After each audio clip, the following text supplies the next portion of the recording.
But it's so good to have you all here.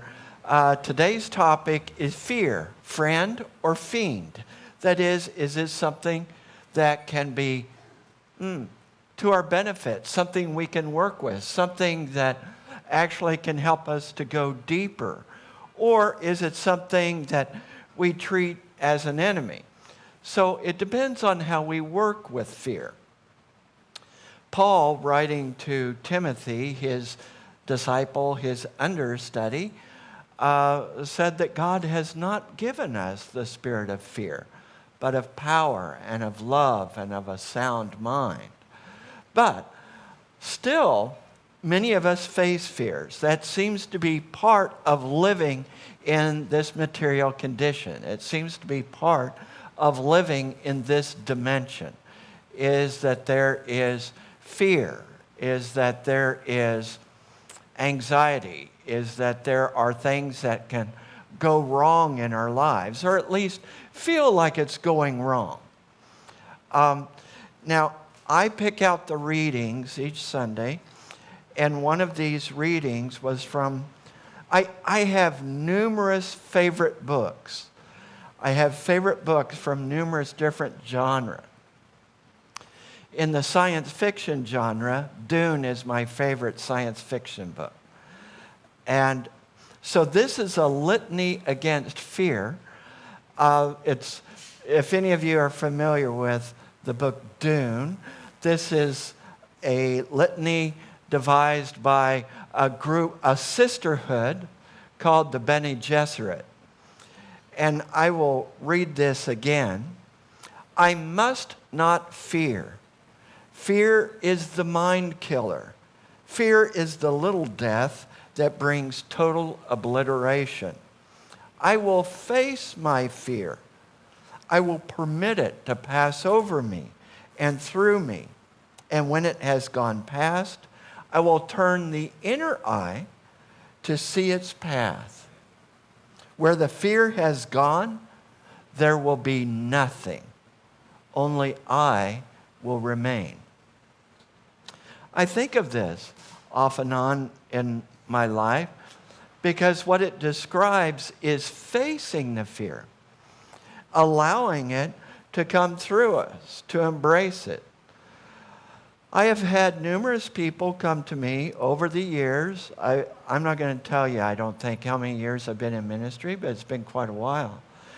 And I've had a lot of people come to me who've wanted to deal with their fears, who've wanted to deal with their anxiety, who've wanted to deal with, maybe they had a social anxiety, maybe they had fear of things going wrong in their relationship.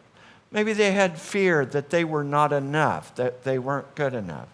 Maybe they had fear of death. Maybe they had fear of change, which can be very difficult in life because life is full of change. And if you're afraid of change, then you're constantly afraid. So, they come to me expecting me to give them some remedy to take it away. Like, can I give them some affirmation, some magic pill to take away the fear? They are often shocked and surprised when I encourage them to embrace it. Let's face it together. Let's look at it. Let's look it straight in the face. Let's see what this actually is. Instead of being afraid of something under the bed, let's look under the bed. Let's look at what it is that is bothering us. And as this litany suggests, when we allow ourselves to look at it and embrace it, it has the tendency to dissipate, to diminish, to lose its power. Because fear gains its power by our resistance. That which we resist persists. That's a unity principle. That which we resist persists because that which we are putting energy into resisting, we are giving it more and more energy. But you might think, well, am I supposed to just be overtaken by my fears? Well, I'm not suggesting that. But we need to embrace them. We need to see, what is it trying to say to me? Now, one of the things that I love about this season of the year, whether or not you celebrate Halloween or whatever, one of the things I like about it is that it seems to me it is a cultural externalization. We externalize our fears. We externalize death, darkness, things that scare us, but we make them funny. We make them something we can laugh with. We dress up in funny ways. We, give trick-or-treats, and we do all this stuff. To me, it is a useful practice because why not laugh at our fears? Why not laugh at that which may cause us to be afraid? Why not face it? And when we face it, see that there's nothing there. Only we remain. It's not real. Here's another acronym that is sometimes used in the unity movement. FEAR. F-E-A-R. False evidence appearing real. False evidence appearing real. It's an illusion. Those things that we are afraid of are actually an illusion. Now, we get caught up in fears. We get caught up in the belief of separation. We get caught up in the belief that something can be taken from us. We get caught up in the belief that someone or something can be against us. But again, in unity, our first principle is there is only one power and one presence. And it's God. It's good. Okay? If there's only one power and one presence, logically, how could there be anything against us? How could anyone be against us? We may experience that.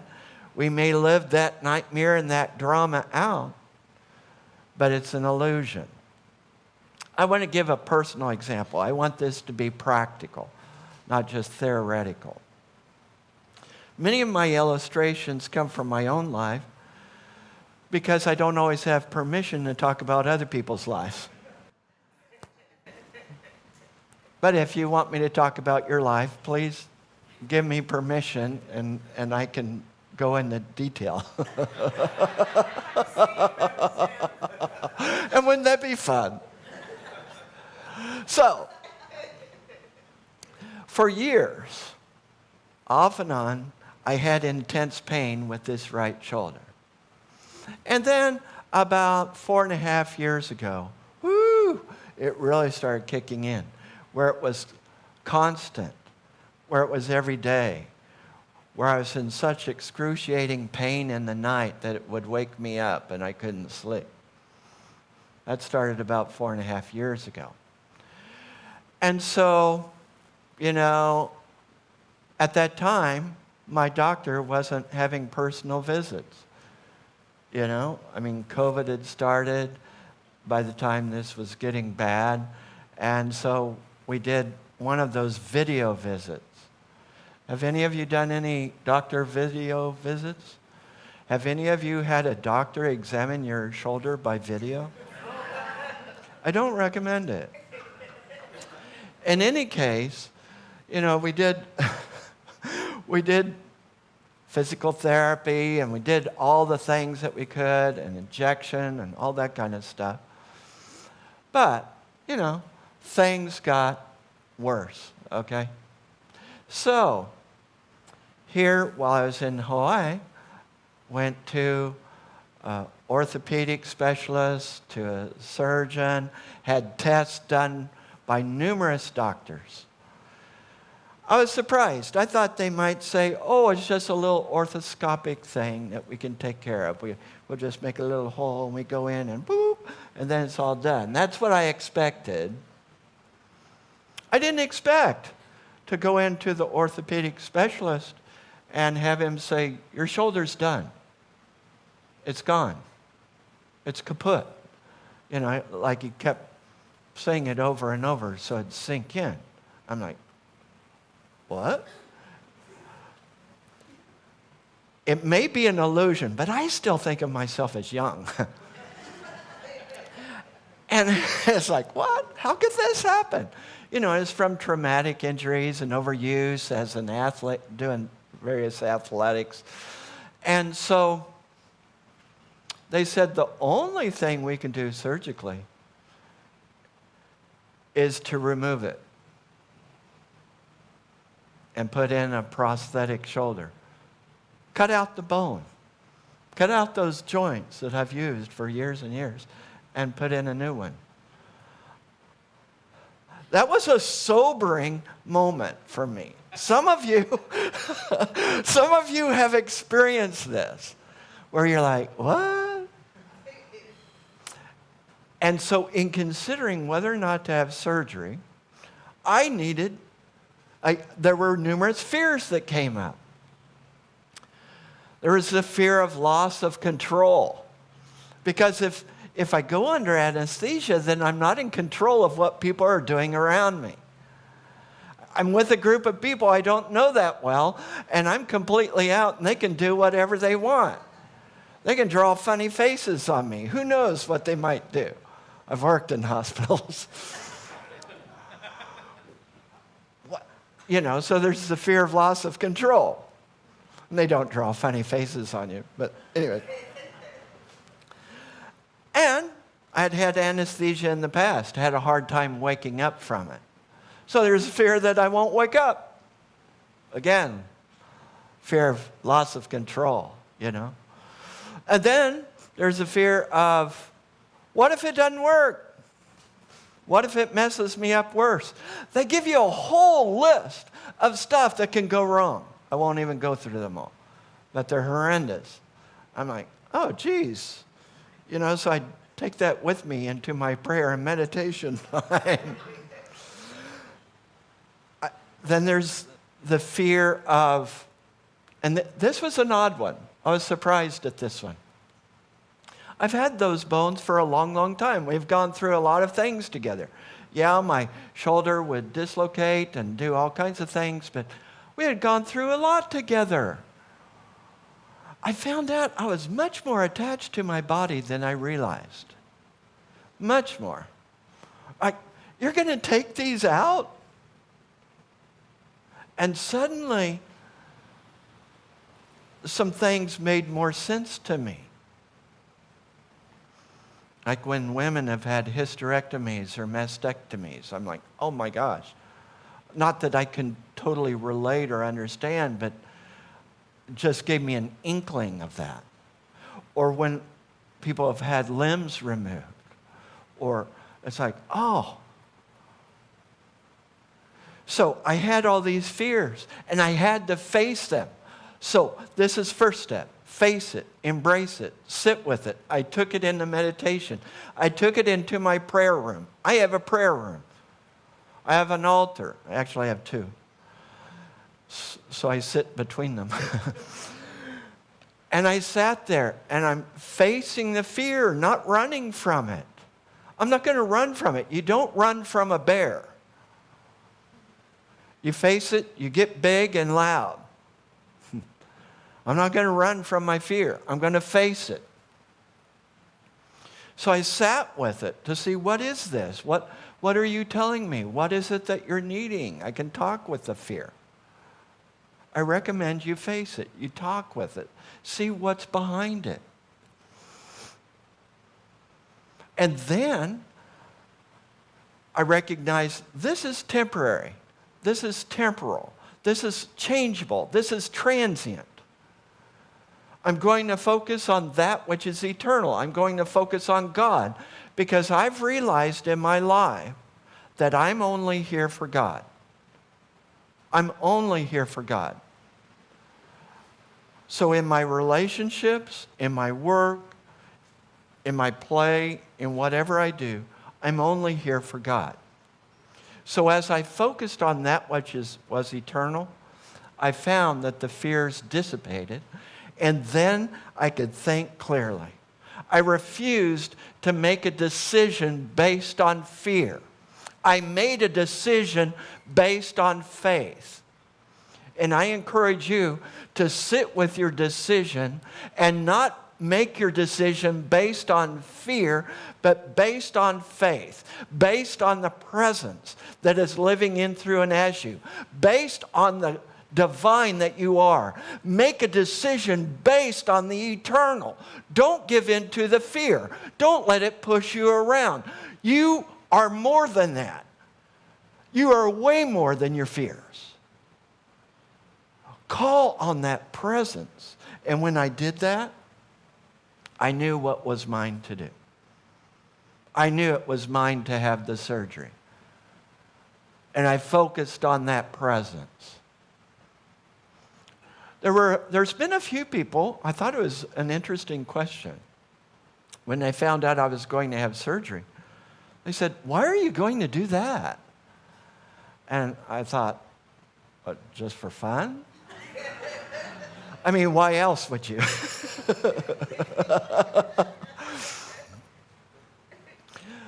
So when we move into faith, we are coming from that presence of God. We are living that presence of God. You are the self-livingness of the presence of God. You are not here to walk in fear. You are here to walk in faith. You are here to walk in love. You are here to be that presence. Over and over and over in Scripture, we hear, "Be not afraid. Be not afraid." So, face your fears, embrace them, talk with them. Focus on that which is eternal. Focus on that presence of the divine. And these are steps that you can take. We're celebrating 86 years of this spiritual community, which I thank God for. And we're practicing 86 days of gratitude. You can thank each day of something you're grateful for. You can write it in a journal. But we're practicing gratitude.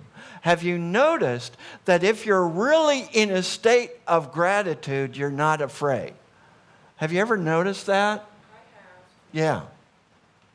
If you're really in a state of gratitude, grateful for what you have, grateful for who you are, grateful for who you're with, grateful for your job, grateful for your home, grateful for whatever means of transportation you have. Right now I'm walking. Grateful for whatever is in your life. If you're grateful for that, you move to the I am presence. You move to right now. Fear has to do with what we think will happen. A future that has not happened yet that we have no control over. Or fear has to do with something that happened in the past. But being grateful grounds us in the present moment. So these are practical things that we can do. Face your fear. Identify it. Call it by name. Call it out. You know, when Jesus was casting out demons, fear is kind of like that. When Jesus was casting out demons in one occasion, he said, "What is your name?" He wanted to identify it. And the answer came back, "Legion," which means thousands. Some of us have thousands of fears. Call them out. Call them by name. Identify them. Face them. Embrace them.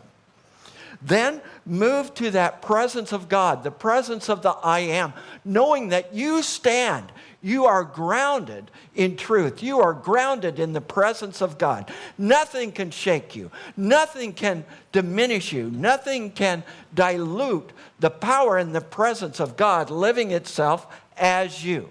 When you stand in that, stand firm. As my friend was saying today, if something bad happens, think of God. Something good happens, think of God. Someone criticizes you, think of God. Someone praises you, think of God. That's equanimity. In all situations, Paul said, in all situations, I've learned the secret of being happy. And that is that he gives thanks. He gives thanks in all circumstances. And when he wrote it, he was in jail. And it wasn't a nice jail either. Whatever your circumstance is, there are things for which to be grateful. Can you breathe? Can you walk? Can you move one of your limbs? Can you think to some degree? We take so many things for granted. Working as a hospital chaplain for 28 years, I saw people go through horrendous things where they lost the use of the brain or parts of their body or whatever. And it's unfortunate that many times we do not understand how much there is to be grateful for until it's taken away. Why not fully embrace gratitude right now? Then we can move into the I am presence. Then we move out of fear. Fear doesn't have to destroy you. And I know a lot of people struggle with fear in our day. During the pandemic, I was looking at statistics. The statistics for people experiencing extreme anxiety and depression greatly went up during the pandemic. And I don't think it's really alleviated a whole lot. I think a lot of people are living in anxiety. Focus on that presence of God. Focus on gratitude. And know that nothing can diminish the real presence that you are. And that is the presence of God. So you don't have to be afraid of fear. You don't have to be afraid of your fears. Face them. Talk with them. See what they want. Center on God and center on gratitude. It's very practical steps. It's up to you whether you do it or not. So is your fear your friend or your fiend? Thank you.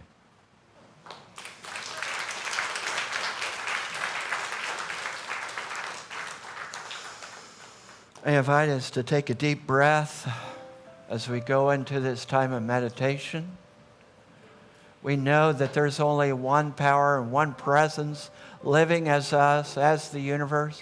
God the good, God this omnipresent, loving presence. We know when we focus in perfect love, as John says, perfect love casts out all fear. We ground ourselves in love. We ground ourselves in the presence of the divine. We ground ourselves in gratitude, knowing that the presence of God, gratitude, love, when we ground ourselves in eternal realities, we move from fear to peace as we go into the silence.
Jesus said, "Fear not, I am with you always, even until the end."